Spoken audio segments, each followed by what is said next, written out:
Hi everyone, this is Shrek from WrestleBeards Worldwide. I'm here this evening to chat about today's TLC 2020 pay-per-view. What an amazing show before we get underway. Wow.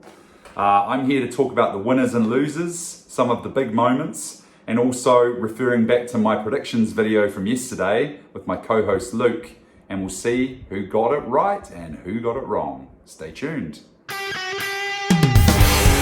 WrestleBeards, we got all your wrestling gear. WrestleBeards, hairy men with dirty beards. WrestleBeards, worldwide. Before we get underway, I just want to reiterate that I'm no sports analyzer by any means. I'm just here to run down what I saw, my opinions at the end of the day, and maybe you'll agree and maybe you won't, but hopefully it inspires you to go and see the pay-per-view if you haven't already. So I'm going to run through the matches, and we will start with the pre-show, which was an 8-man match involving stars from Smackdown. I'm going to refer to my notes just to get this correct. So the good guy team involved Daniel Bryan, Chad Gable, Otis, and Big E, and they took on the bad guy team of King Corbin, Shinsuke Nakamura, Cesaro, and Sami Zayn. A bit of a schmoz of different kinds of feuds going on at the moment. Everyone getting their own things in throughout the match. My funny thing that I liked from the match was Sami Zayn chickening out from having any altercation with Big E and hiding behind the ringside barrier for much of the match until right at the end where he thought he'd sneak in and take the victory, and then Big E thwarted that, picked him up for a big ending, and then pinned him for the 1, 2, 3, and the good guys won. So a great way to start the pay-per-view. After a great hype package showing all of the different feuds that have been building for this pay-per-view, we are then starting our first match of the main show, which is for the WWE Championship. It's the champion Drew McIntyre defending against the phenomenal one AJ Styles in a TLC match. Very exciting to see this kick off the show. Of course, AJ is accompanied to the ring by the Man Mountain Omos, who doesn't say a lot but is massive and stands nearly as tall as one of the ladders. So the match began with both guys going back and forward in the ring, no weapons involved at the beginning. And the main story from the beginning was basically anytime AJ got knocked down, Omos tried to inject himself into the match, and Drew gave him the big no, stay out of my business. Will that come into play later? Stay tuned. Some big high spots from the match that I remember were AJ had Drew laid out on the outside on a table. He went to try and climb the turnbuckle to give him a phenomenal forearm, and Drew saw that coming, so he picked up a chair and launched it at him, at AJ, and it hit him on the head, and he fell backward into the ring, which was pretty cool. Inside the ring, later on, AJ had Drew McIntyre in a calf crusher through the ladder, which looked excruciatingly painful, and then short after, he had him in a calf crusher again in a steel chair, which again looked horrible. This built the story that Drew McIntyre's left knee was injured, which will have a part to play in the latter part of the match. So both guys trade match leader, I guess, giving their all at different parts. Both guys get put through tables, get hit by chairs, and both guys climb a ladder at one point to try and collect the gold. As they are doing so, Drew kicks AJ off into a table, and then the Miz's music plays. That's right. Miz and Morrison storm the ring. They push the ladder over, knocking Drew down into a table. And then Miz cashes in his briefcase, and it's on. It's now a 3-way TLC match for the WWE Championship, which was surprising. Why didn't he just do a regular match and pin Drew? So the match continues. Miz tries to climb the ladder immediately, of course. And as he's about to reach out and grab the title, AJ's bodyguard, Omos, appears. He's nearly the size of the ladder, as I stated. He picks up Miz, he throws him over the top rope, and Miz goes through a table as well. Poor Miz. Then the match continues with John Morrison obviously quite angry at what had just happened to his buddy Miz. So he takes to Omos with a chair. Omos doesn't even feel it, and then he swats Morrison off like a fly and chases him back to the backstage area, basically stalking him up the walkway. Back in the ring, now all of the guys are getting to their feet. AJ and Drew find a ladder and they're climbing to try and get the briefcase again. And then Miz gets his own ladder and they're all sort of in the same area in the upper echelons. Drew knocks off AJ and Miz, and then he gets knocked down himself. He then puts AJ through a table another time. He gives a claymore to the Miz and climbs and retains his title. What a heck of a match. This was one hell of an opener. I can't believe it. It was what I predicted. I did predict Drew would be retaining via climbing the ladder. So that's a point for me, and another point for me for guessing the correct way won. And Luke, just a little 1 point because you just thought that it was going to be won by a traditional pinfoil. Over to the second match, and now we have the Women's Smackdown title on the line as the champion Sasha Banks is defending against Carmella. Now this has been a pretty cool feud actually that's been building over the last couple of weeks on SmackDown. It's basically been a tale of mind games with Carmella getting the best of Sasha, normally with a champagne bottle involved. This week, the mind games continue. Basically, as the match spell begins, Carmella gets out of the ring and taunts Sasha from the outside, playing mind games further. There's a lot of near falls in this match from both parties, and also a lot of submission moves put on one another that go nowhere. A great part of the match was when Carmella got thrown to the outside and Sasha also followed suit, and then Carmella got caught by her Somalia, whatever you call that. I think his name was Reginald. And then he basically gave a assist to Carmella whilst holding her, and it was some kind of modified Hurricane Rana. So it was pretty cool and also pretty dodgy.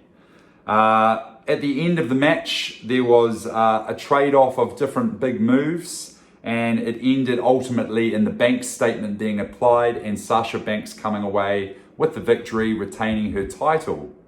Another great match, and both of myself and Luke predicted that this would be how it went. So 2 points for me and 2 points for Luke. Backstage, we have the New Day being interviewed by Charlie Caruso, who asks them what are the chances of Hurt Business taking the titles from them tonight.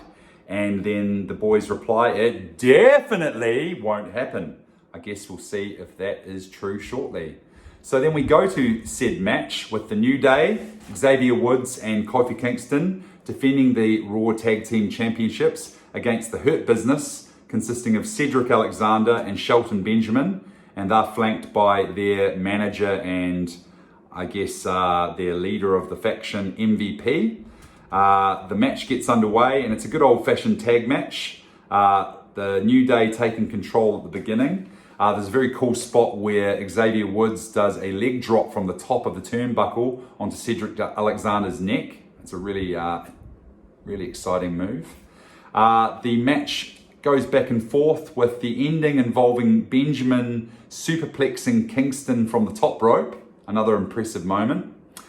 He's then stalking Kofi, ready to apply a finisher and get the match done. But as he's waiting, Cedric tags himself in, gets into the ring, gives the lumbar check to Kofi, pins him, and wins the Hurt Business the tag titles. Wow, it was interesting to see, and yeah, I got it right. So that's 2 points for me and 0 points for you, Luke. Unlucky, mate. As the aftermatch continues, Shelton's sitting there looking a bit disheveled over what's happened. He feels like his thunder's been stolen from him, but at the same time, I guess he's quite stoked to have won the titles. And Cedric just looks like all of his Christmases have come at once. It's a pretty funny sight to see. They make their way up the rampway and they're joined by US title holder Bobby Lashley for a good old stablemate photo schmoz. Next up, we have another set of tag team titles on the line as Nia Jax and Shayna Baszler are defending the women's tag team titles against the team of Asuka and a mystery opponent. Now, in the predictions yesterday, we were umming and ahhing over who it would be to replace the wonderful Lana and how could anyone replace Lana. And we were both wrong because it was none other than Charlotte Flair making her return. That's right, she's been out of the company for about 6 months with an injury, I believe, and now she's back and she's fighting with Asuka, her old foe. Interesting. Well, the match gets underway. It's a good old-fashioned tag match again with the athletic duo of Asuka and Flair taking on the much stronger and menacing bad guy duo of Jax and Baszler. Throughout the match, there's a lot of tags in and out. There's a lot of manipulation of the arms and knees and the bad guys using their size effectively. At the end of the match, we see Charlotte giving a few knife-edge chops a la Ric Flair, who's watching from backstage, and working on Nia's left knee. And then she gets some support from Asuka, who clears out and does a moonsault from the turnbuckle, which was really impressive to see. Another secret tag to Asuka, who gets in and gives some of hers. A figure eight on Baszler is broken, and then a Kirikana clutch is put on by Baszler. So again, a bit more back and forth. Again, this is broken, but it ends with a natural selection from the daughter of Rick, and we have new women's tag team championships. I can't believe it. So Luke, that's 2 points for you and 0 points for me. Unlucky, but good to see Charlotte back, and I wonder where this storyline will go next. Well, the next match up is probably the match I've been looking forward to the most on this card. It's the Universal title match between the champion Roman Reigns and Kevin Owens. Both of these guys are two of my favorite wrestlers, so anytime two of your favorites are in the ring, it's always a good shout. This has had some brutality in the storyline making, especially the end of Smackdown this week with Kevin Owens being buried in a onslaught of chairs and broken tables and so forth. So anyway, Roman makes his triumphant walk to the ring, and he's waiting in the ring for the match to begin. His title ascends to the top, and he's caught off guard with Owens attacking him from behind, and then this match is underway. Excuse me while I refer to some notes because there's plenty to talk about. So he's first of all just brutalizing Roman Reigns because he's caught him off guard. So I think this is an excellent way to start off the match. He gives him some cannonballs on the outside. He takes him to the barricade and smashes his head into the barricade. And then, of course, Jey Uso inserts himself into the match and gets involved early, but takes a super kick to the head for his efforts and gets a beatdown of his own with a chain from Kevin Owens. And then he's escorted off by EMTs. So will he return? Stay tuned. Then the tide turns in the match. Roman gets some of his own back on Owens, and especially on the announce desk, which is quite brutal to watch. He then gets the steel steps involved and smashes him around with those, and then many ladders and chairs. Roman sets up a table in the corner, which will feature later in the match. There's a suplex by Owens onto a chair, which is brutal. Roman looks hurt actually, but or he's just really selling it well. Owens begins to climb, and then of course Jey Uso returns. So it's basically a 2-on-1 match. Jey Uso gets up the top and pulls down Owens, and the match continues. And then Owens gives him a pop-up powerbomb and puts him through the announce table. So that's pretty cool to see. And then EMTs intervene, and Uso's being taken off for a second time.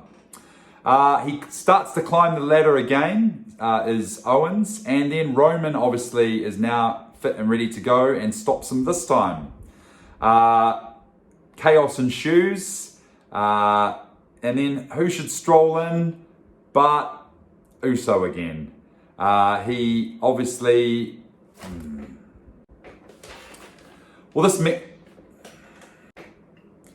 this next matchup is the one that I've been looking the most forward to in the build-up to TLC. It's for the Universal Championship, and it's the champion Roman Reigns, one of my favorites, defending against one of my other favorites, Kevin Owens, in a TLC match.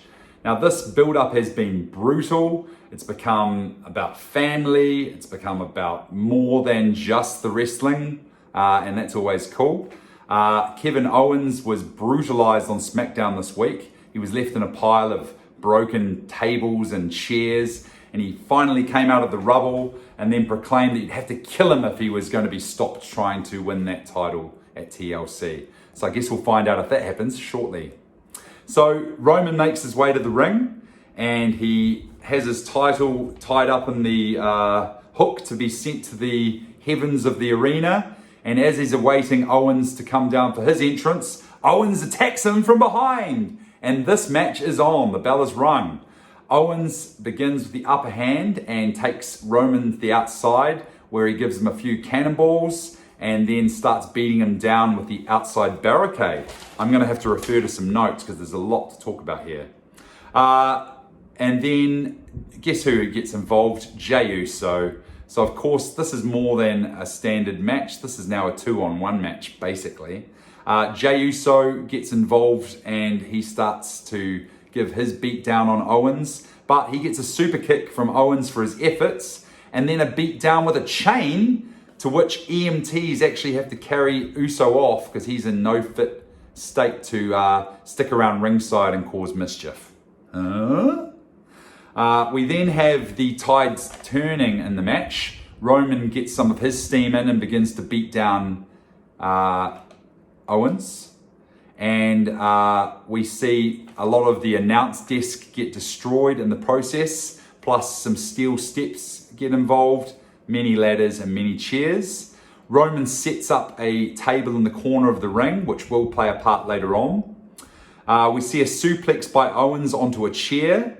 Poor Roman Reigns' head. It does look really sore, but hopefully there was nothing problematic there.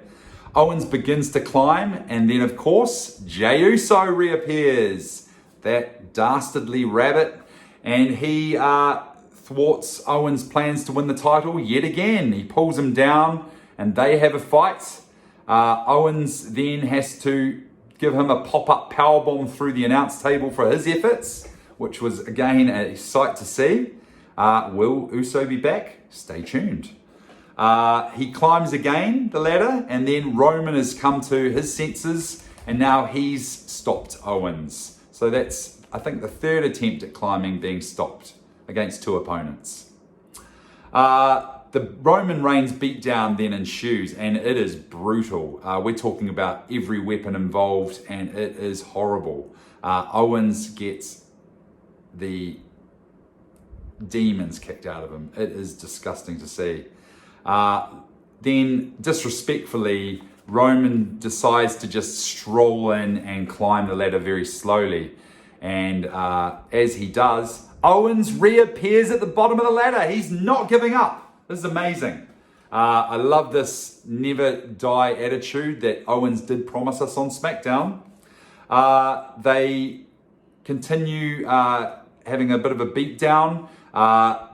We get a spear on Owens, which was really, really brutal. And then a second spear attempt by Roman on Owens, but Owens gets out of the way at the last second, and Reigns collides with the outer barrier, which puts him out of commission for a few minutes.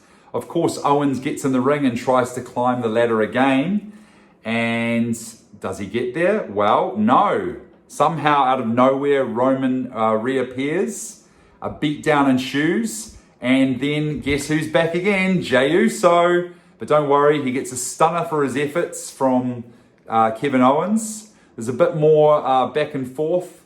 And finally, they get to the good old-fashioned tussle at the top of the ladder. But Roman Reigns, oh, that cowardly heel, he gives a low blow to Owens and then tosses him down like a piece of trash. And then he slowly climbs and takes his title and he retains. So what another amazing match. Both TLC matches on this card were just brutal. And yes, again, both of us, Luke and myself, have both correctly said that Reigns will defend the title and he will collect the title from above the ring. So what have we got for our main event?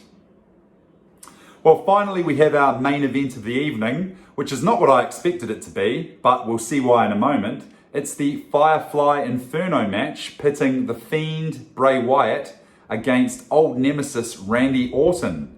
Now, this match has obviously been in the works for some time. It's actually a reinventing of an earlier feud they had a few years back over a WrestleMania season. I think it was about 3 or 4 years ago, where the old school Bray Wyatt cult leader was defending his WWE title back then against Randy Orton.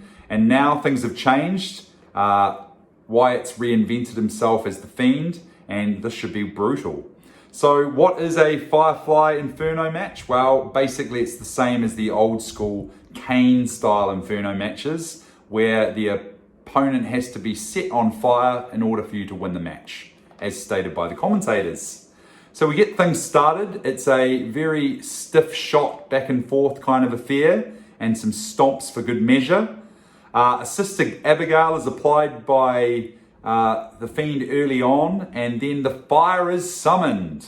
All around the Thunderdome Arena, fire is everywhere. It's on the screens, it's on the barriers, it's on these spiral coil things that are all around ringside. It's actually really cool and quite the aesthetic and something different, so pretty cool. The brawl ensues on the outside of the ring, back and forth by both guys, until a strap is introduced to the ring by The Fiend. He proceeds to give lashings to Orton, which are quite sore to listen to. And then The Fiend thinks, well, this lashing isn't enough. I'm going to have to set my leather strap on fire. So he tries to then lash Orton with the leather strap on fire, trying to get him on fire, and he's unsuccessful. He then proceeds to beat down Orton some more at ringside and tries to push him into the flames, and Randy's having nothing of it. Then The Fiend takes off and he finds a rocking chair ringside. He finds a can of gasoline and he douses the rocking chair in gasoline and then makes a line traveling away from it. Then he picks up a down and out Randy Orton and puts him into the rocking chair, and you're like, wow, are we about to see murder? He then walks away, he finds a lighter and he sets the trail of gasoline, which does a nice little run up to the rocking chair, and just at the last minute, Orton gets off the chair and he is not expelled into flames, which, thank goodness. But wait, you'll see what's going to happen soon. So then the steel chairs are sort of introduced to the match, and there's some trade-offs with those. Orton wraps his fist in chains as well, and that's quite brutal, but obviously gives him a little bit of a helper. Then an axe handle is introduced by The Fiend. He also sets that on fire and starts swinging at Orton. Wow, there's a lot of fire in this match. And explosions! So many explosions. My heart was racing. It was so exciting to watch. Orton and The Fiend tussle near the flames some more until The Fiend catches on fire. His jacket is fully engulfed in flames, so I guess the match is officially over. Orton has won the match, but it doesn't seem to faze The Fiend that much. He goes to get in the ring, and then Orton gives him an RKO, not so much out of nowhere, and then The Fiend is kind of down and out in the middle of the ring. Orton looks like he has just killed someone. Essentially, he has.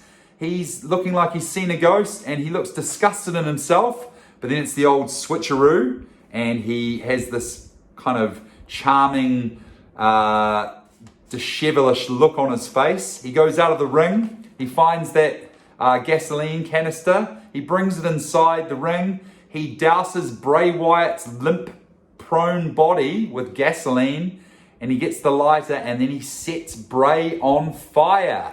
Wow. Murder! Now, this was crazy to see. And again, like I predicted, that's right, Luke. Ding, ding. But that's okay. It's also what I didn't want to happen. Again, WWE have basically killed off Bray Wyatt, as it would seem. Did Orton really need this kind of rub? I'm not so sure. But I guess we'll find out if Randy Orton is going to get put in jail for murder on the next week's programming, and if Bray Wyatt will come back from this. Well, there we have it. TLC 2020 in the bag, and with that final result, that gives me another 2 points.